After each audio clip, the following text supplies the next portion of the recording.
श्री गणेशाय नमः। श्री सीतारामाभ्यां नमः। श्री हनुमते नमः। श्री उमापते नमः। श्री गुरुवे नमः। सब संतन की जय जय। जय जय सीताराम। राधे श्याम।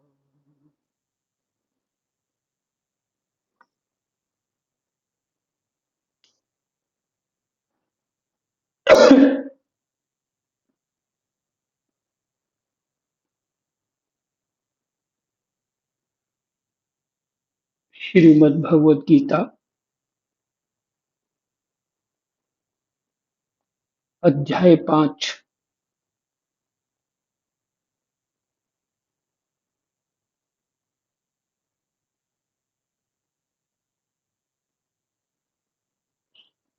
श्लोक संख्या 2 से ही पाठ कर रहे हैं।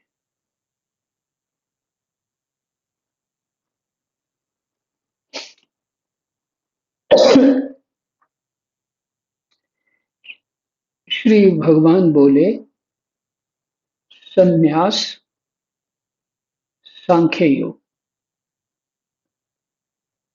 संन्यास अर्थात सांख्य योग और कर्म योग। कर्म योग दोनों ही कल्याण करने वाले, परंतु उन दोनों में भी कर्म संन्यास अर्थात कर्म संन्यास क्या है? सांख्य योग से कर्म योग श्रेष्ठ है। से कर्म योग श्रेष्ठ है।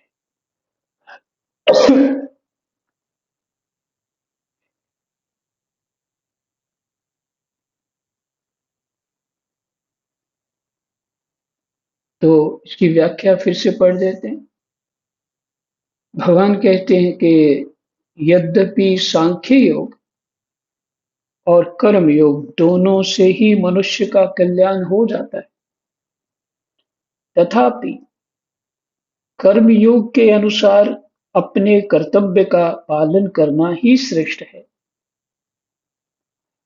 कर्म योग सांख्य योग की अपेक्षा भी श्रेष्ठ तथा सुगम है। उत्तम भी है और सुगम भी। कौन? कर्म योग उत्तम भी है और सुगम भी है।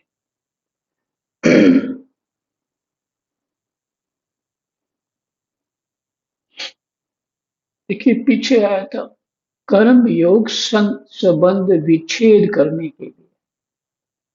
कर्म फल नहीं चाहिए, भगवत प्राप्ति चाहिए। कर्म फल में क्या होता है?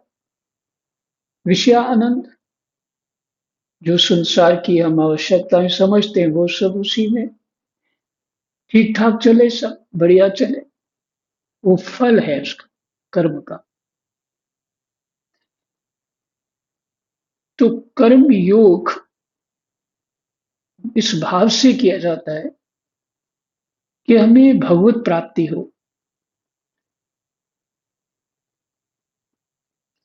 और फल का विच्छेद किया हमने, माने फल जो है नहीं चाहिए। कर्म का फल नहीं चाहिए, भगवान चाहिए। इसलिए अपनी स्थिति के अनुसार जो भी कर्तव्य कर्म होता है, विवेक की छत्र छाया में, ज्ञानमती बुद्धि से और भावना युक्त परमात्मा की सेवा से कर्म योग बन जाता है। यही कर्म योग।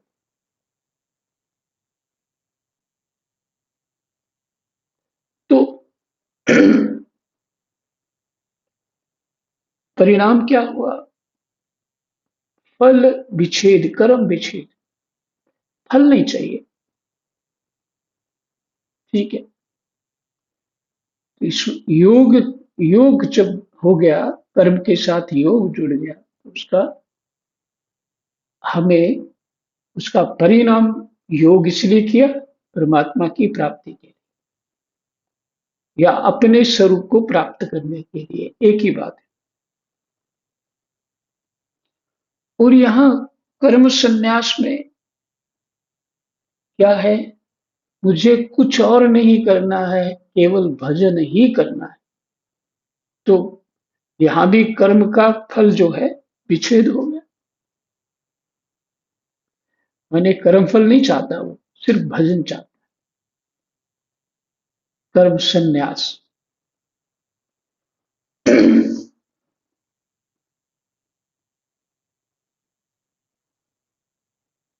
कर्म योग मैंने सांख्य योग।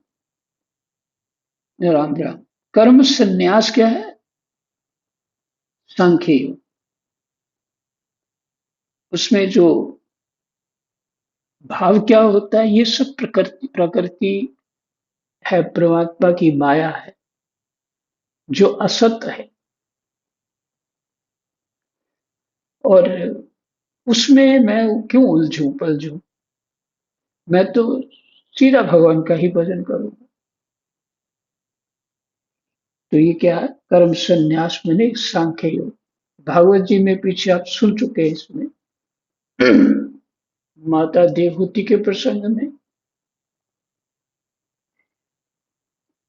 ये खूब सुन चुके, प्रकृति और पुरुष के वर्णन में भी सुन चुके सांख्य योग। अब जो स्वामी जी है, देखिए इसमें ही आ जाएगा, यही वो बता रहे हैं, सांख्य योग ही बता रहे हैं कि प्रकृति से विच्छेद करना। अभी सब स्वामी जी के जो शब्द हैं बहुत सुंदर हैं, वैसे ही सुने। मैं अपनी व्याख्या बीच में नहीं करूंगा।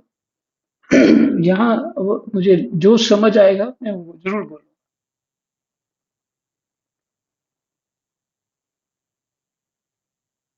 भगवान कहते हैं, हे महाबाहो, जो मनुष्य ना किसी से द्वेष करता है और ना किसी की आकांक्षा करता है, वह कर्म योगी सदा सन्यासी समझने योग्य है।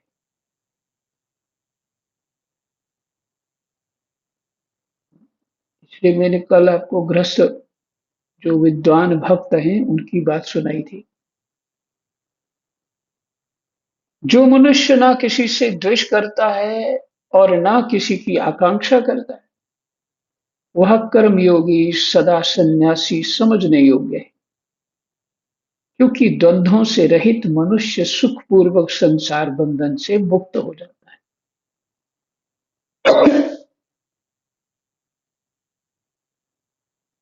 तो हम मुक्त नहीं है, अर्थ ये हुआ कि हम द्वंद्वों में हैं। द्वंद्वों से रहित होंगे तो मुक्त होंगे।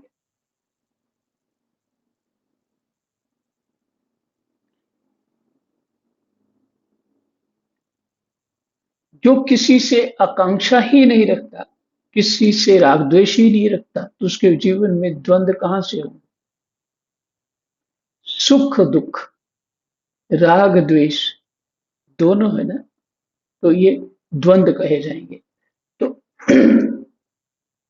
अच्छा, उसको प्रकृति का भी इतना वो, मैं उसके प्रकृति के द्वारा जो सुख दुख सर्दी गर्मी का होता है, उसके जीवन में बहुत, उसका भी प्रभाव बहुत कम हो जाता है।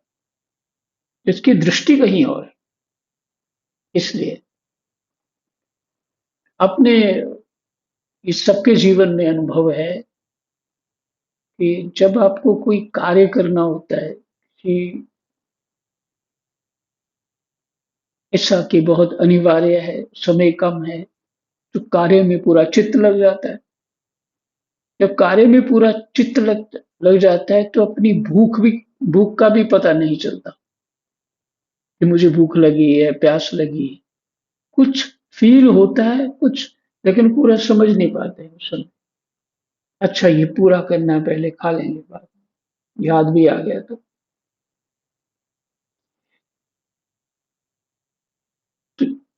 अगर चित्त कहीं लग जाता है, अगर चित्त परमात्मा में लगता है, तो हमें सर्दी गर्मी का आभास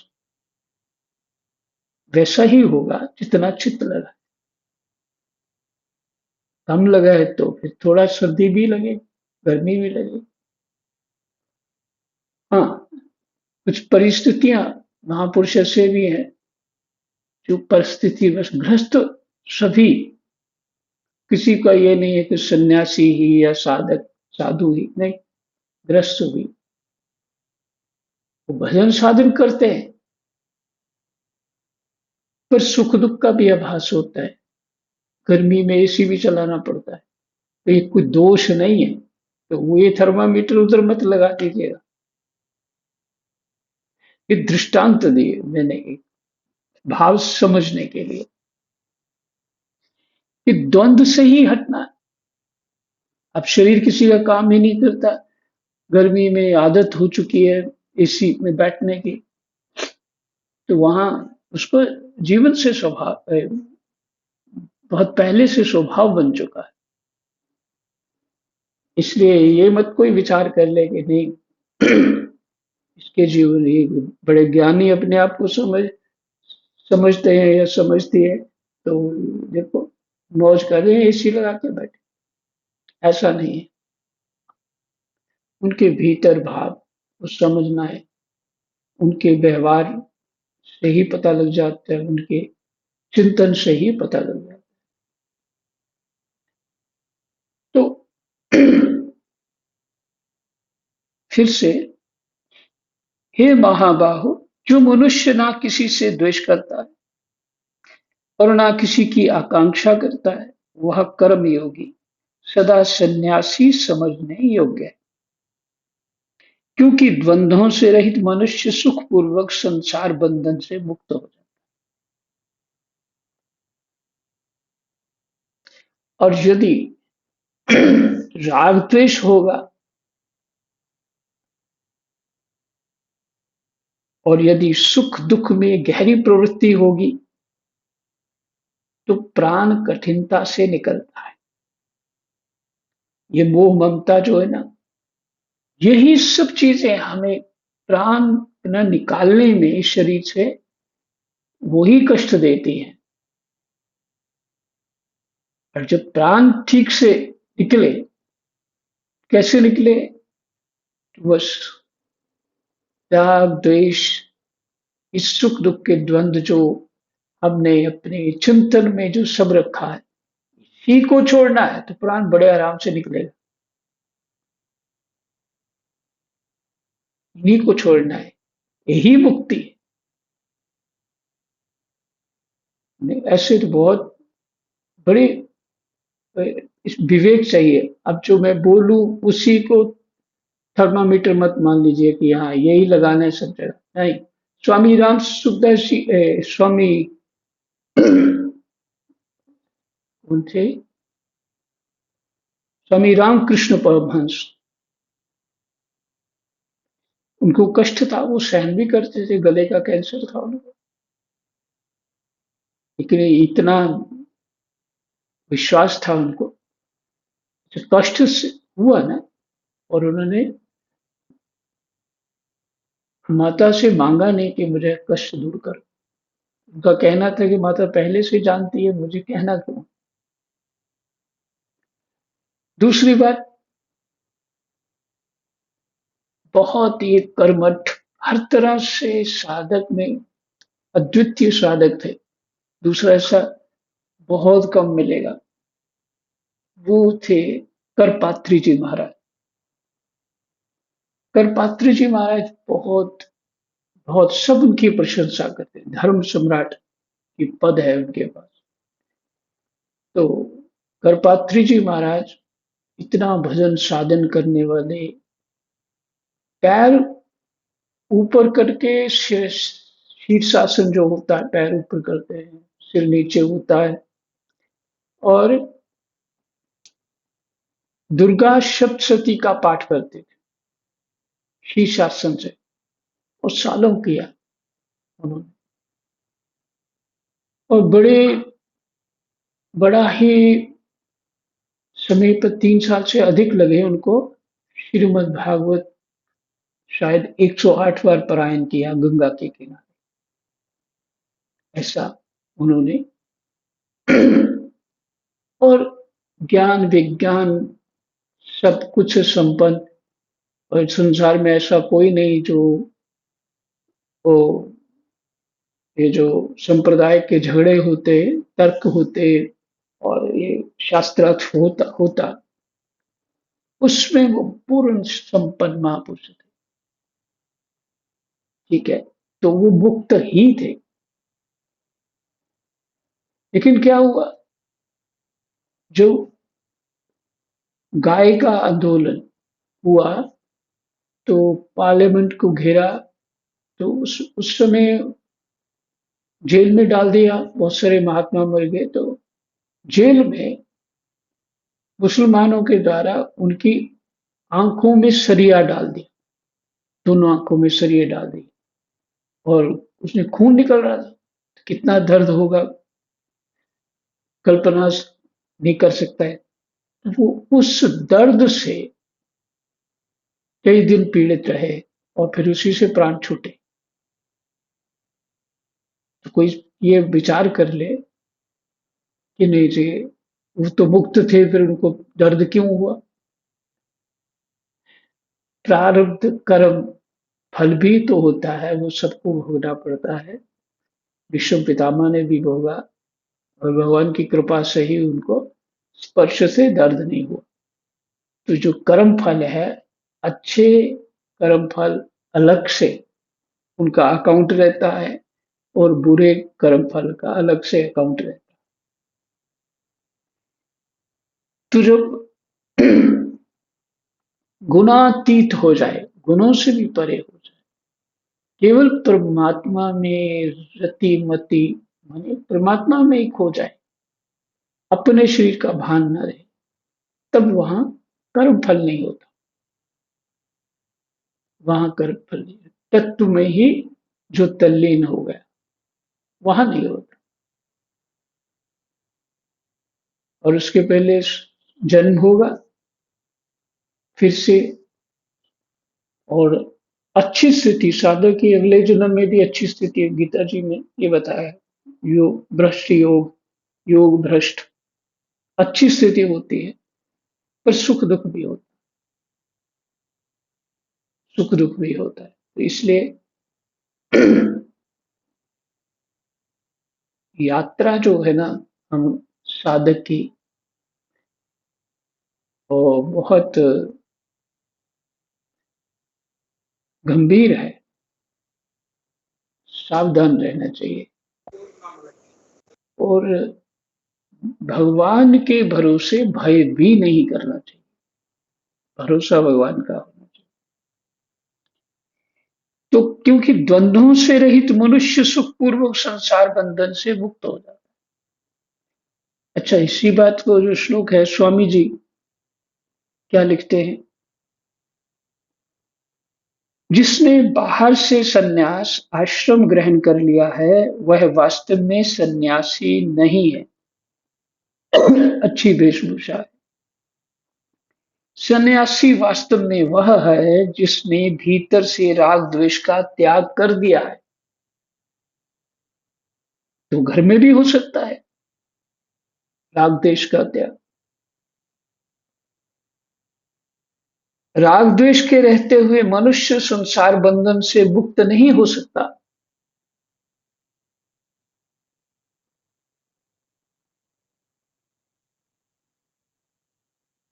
राग देश द्वेष के रहते जीव संसार बंधन से मुक्त नहीं हो सकता। राग ही तो बंधन है, द्वेष ही बंधन है। हमने बंधन स्वयं अपनी भावना से प्रकट किया है, अपनी कामना से प्रकट किया है, तो हम ही छोड़ेंगे ना। कोई कहेगा महाराज जी कृपा करो, मेरे राग द्वेष मिट जाए। महाराज जी 10,000 जन्म में भी किसी के राग द्वेष नहीं छुड़ा सकते, क्योंकि पकड़ा तुमने है।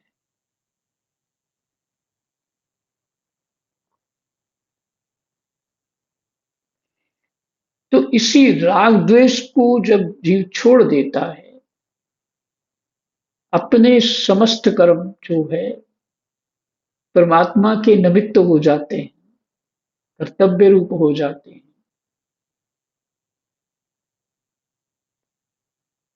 फलासक्ति रहित हो जाते हैं, तो जीव कर्मयोगी होता है। ये आपने सुना। राग द्वेष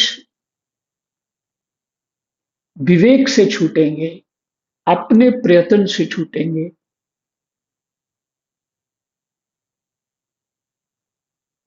अब इसमें थोड़ी सी अपने से जो समझ मुझे आता है उसके आधार पे आपको बताता हूँ। जो हम घर में सभी काम करते हुए, एक दूसरे के लिए हित का कार्य करते हुए भी एक दूसरे से दुखी हो जाते हैं और इनसे पीछा छुड़ाना चाहते हैं, ये भगवत कृपा है। यही भगवत कृपा है कि हमारा उनसे मन हटे। लेकिन हमारा स्वभाव ऐसा है, फिर भी मरते मरते भी उनके लिए सोच रहे होते हैं, फिर भी उनके लिए सोच रहे, यही राग है। और यदि कहीं राग है तो कहीं द्वेष भी होगा, निश्चित होगा। संभव ही नहीं है, वो बैलेंस रहता है। यदि राग नहीं होगा तो द्वेष भी नहीं होगा।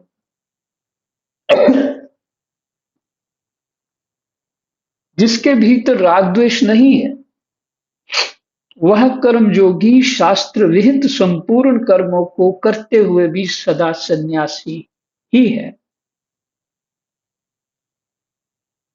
बहुत अच्छे शब्द स्वामी जी ने लिखे हैं।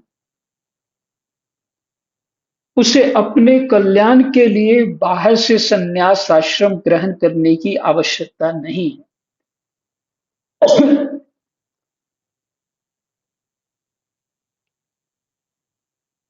स्वामी जी ने तो सन्यास लिया था, सन्यास लिया था स्वयं, इसलिए कि बात समझ में आए। प्रकृति को छोड़ेंगे ही ना जो पीछे आपने, तो प्रकृति की समझ में आती, राग द्वेष की समझ में आती। थोड़ा हटेंगे, कुछ दिन बाहर जाके रहेंगे तो पता लगेगा।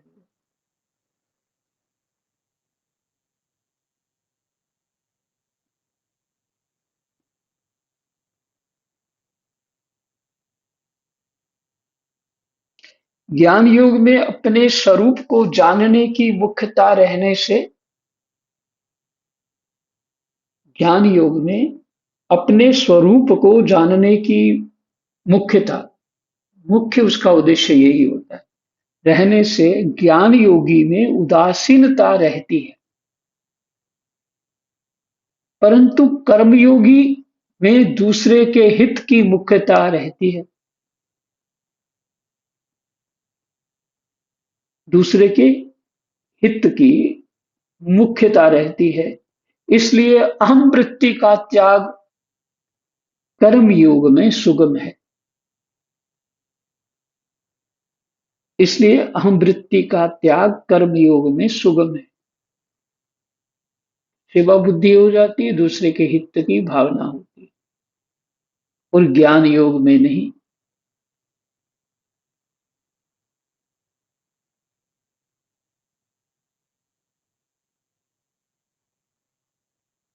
दूसरे श्लोक देखिए।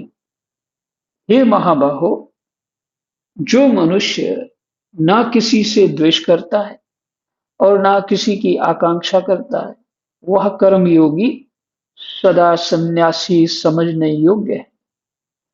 क्योंकि द्वंद्वों से रहित मनुष्य सुखपूर्वक संसार बंधन से मुक्त हो जाता है।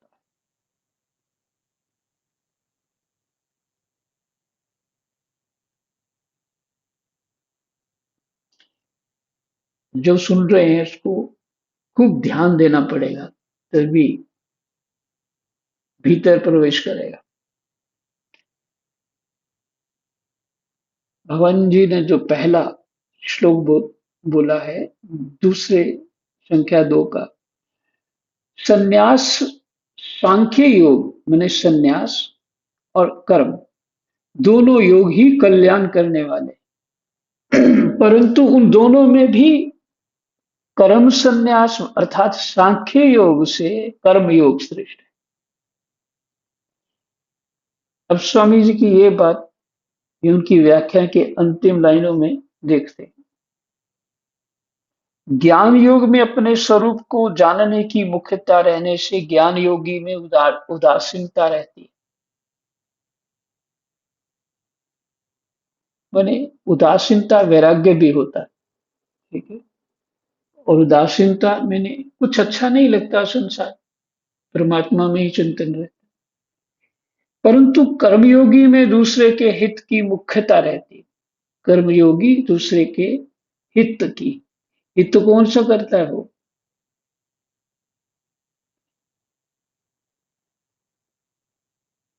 हित ये नहीं करता ये खूब खाए पिए सोए मौज मस्ती करे, ये वाला हित नहीं करता वो ये हित करता है कि इसको भी विवेक हो जाए,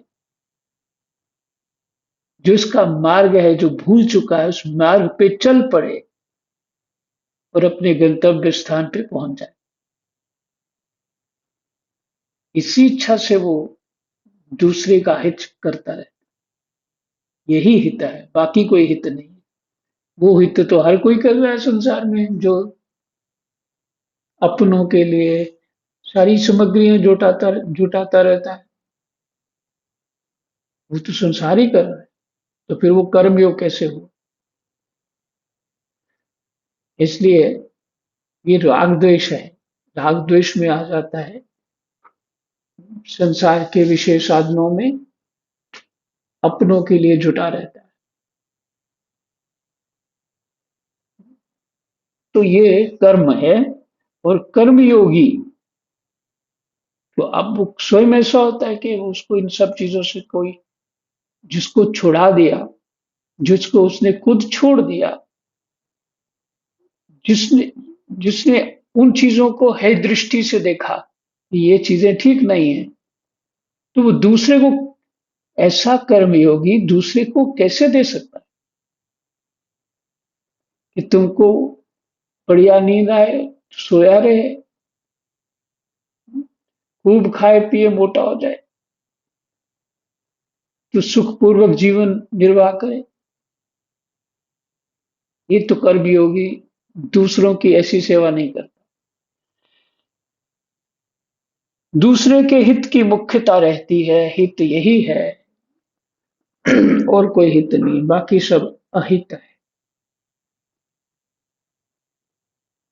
इसलिए अहमवृत्ति का त्याग कर्मयोग में सुगम है। इसलिए अहमवृत्ति का त्याग कर्मयोग में सुगम है, कर्ता होने का ये भाव जो अहमवृत्ति, और ज्ञान योग में नहीं।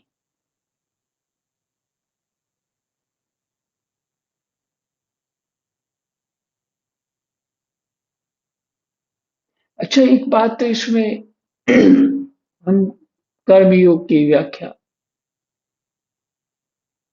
स्वामी जी की सुन रहे हैं। ये 5वां अध्याय आरंभ हुआ है, 6 अध्याय तक किस तरह का चलेगा?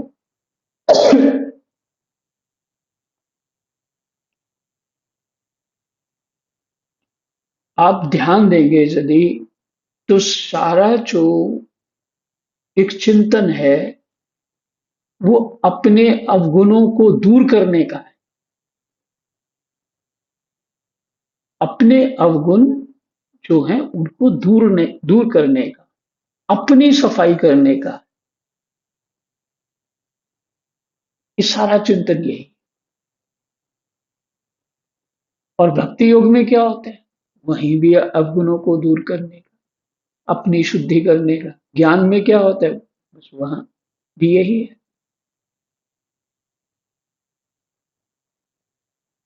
हठ योग में क्या होता है? वहां भी यही है, यम नियम का पालन वहां। और इसमें छुपे रूप में कर्म योग में भी यम नियम है, भक्ति में भी यम नियम है, ज्ञान योग में भी यम नियम, सांख्य योग ले लेंगे उसमें भी यम नियम, छुपे रूप में, शब्द दूसरे हैं, करना यही है। इसलिए प्राप्ति जो होगी अपनी शुद्धि से होगी। कोई मेरे से सुने, मेरे को अच्छा माने,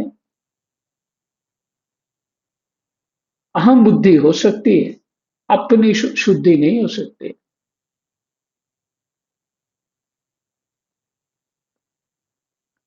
और एक बीमारी लग जाती है, थोड़ा बहुत कुछ समझ में आता है कि कोई कुछ उधर बात कर रहा होता है तो उठ के चले जाते हैं, नहीं ऐसे नहीं, ऐसे है, मुझे पता है कर्म योग क्या है, भक्ति योग क्या है, उधर जाके प्रवचन चालू कर देंगे। और यही गलती है,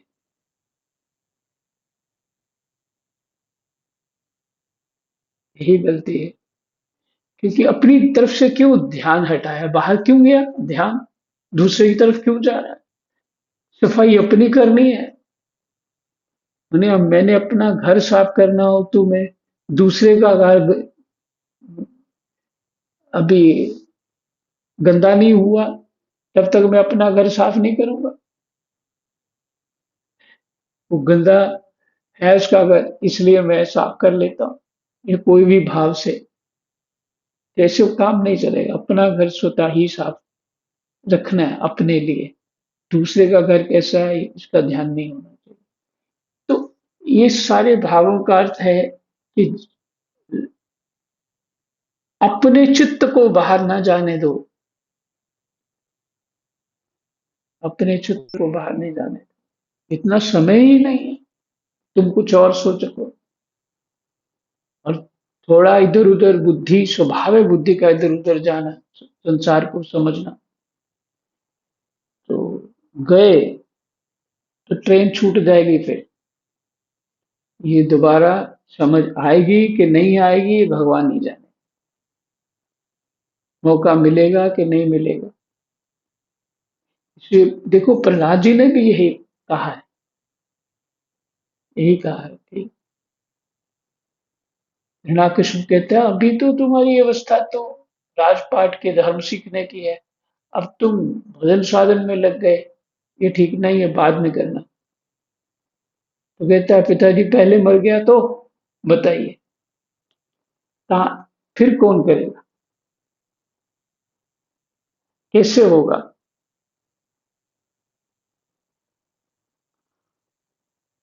तो इसका भाव ये है कि निरंतर करना है तभी सफल हो पाएंगे।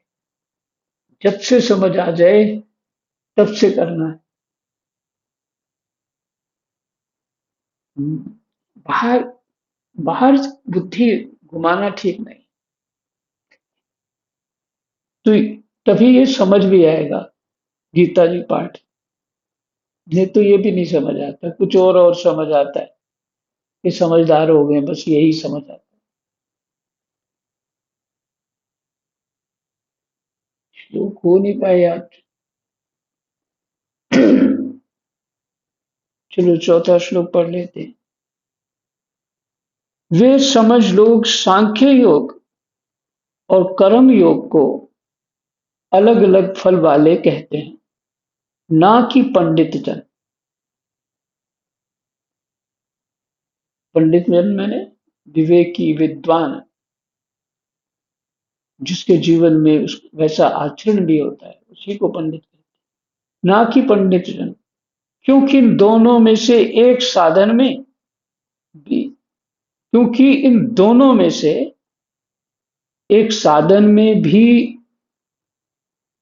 अच्छी तरह से स्थित मनुष्य दोनों के फल परमात्मा को प्राप्त कर लेता है, चाहे तुम सांख्य योगी हो जाओ या कर्म योगी। पहले तो सांख्य और कर्म का दोनों का बता दिया और कह दिया श्रेष्ठ है कर्म योग। फिर कह दिया, भगवान कह रहे हैं कि फल तो एक ही है, इसलिए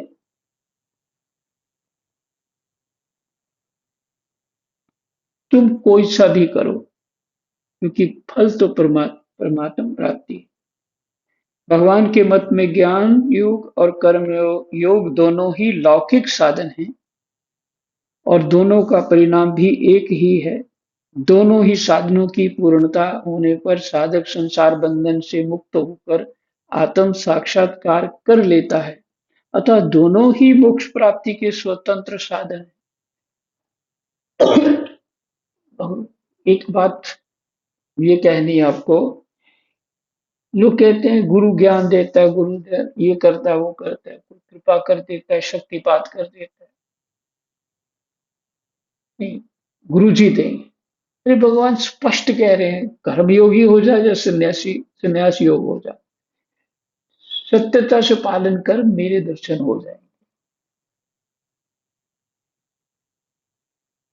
जय जय सीताराम, राधे श्याम, कृष्णाय वासुदेवाय, हरे परमात्मने, प्रणतः क्लेशनाशाय,